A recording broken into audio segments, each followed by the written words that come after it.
Assalamualaikum. Ini ialah buah mang ataupun mang fruit atau buah sami.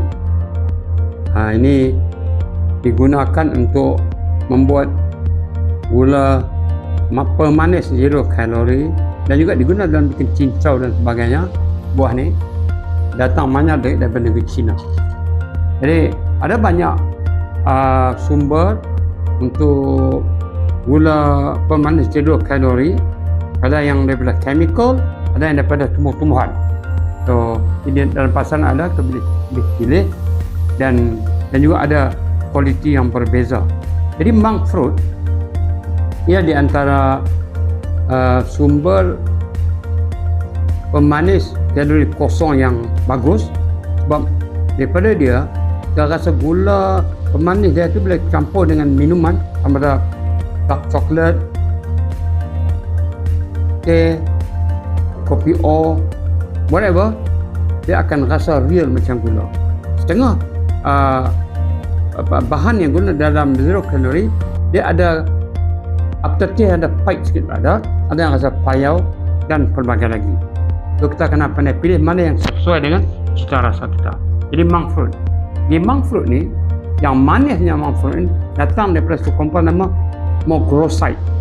Apa ingatlah, mogroside ni adalah dia dalam tu ada pemanis yang amat sangat, yang boleh sedikit saja buat lagi dahsyatnya manis. Jadi dia 1 kilo ni, 1 kilo dia lebih daripada 1000, ada yang 50% dan 25% dia punya mogroside. So dia boleh pergi sampai 2000 1 kilo. Jadi maknanya penggunaan dia tu agak mahal juga lah, tetapi dia bagus. Jadi manisan dia tinggi. Baiknya monk fruit ini, dia zero kalori, dia ada antioksida yang bagus untuk kita melawan free radical. Dia ada anti-inflammation. Kita ni barang kita banyak mengenai masalah radang. Radang itu macam bermengkak, merah-merah saluran darah, dan sel-sel kita, dalam tisu kita, all over the body always ada problem.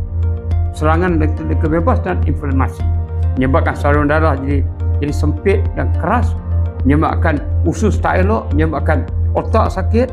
Malah orang kena Alzheimer atau nyanyuk tu sebab dia panggil diabetes type 3, iaitu disebabkan gula tu ternyata tak boleh masuk dalam otak. Bila tak boleh masuk, otak kita kosong, kita lupa. Jadi ini sangat bagus untuk digunakan dalam gula zero kalori. Dia tidak menyebabkan gula dalam darah, dia tidak menyebabkan insulin yang kita takut, yang sebab dia bagi tahu duk share selama ni, jangan makan gula banyak-banyak, kurangkan. Sebab betul video yang satu lagi saya dah bawa upload, nanti upload malam ni, dia hanya 1 sudu 5 gram saja.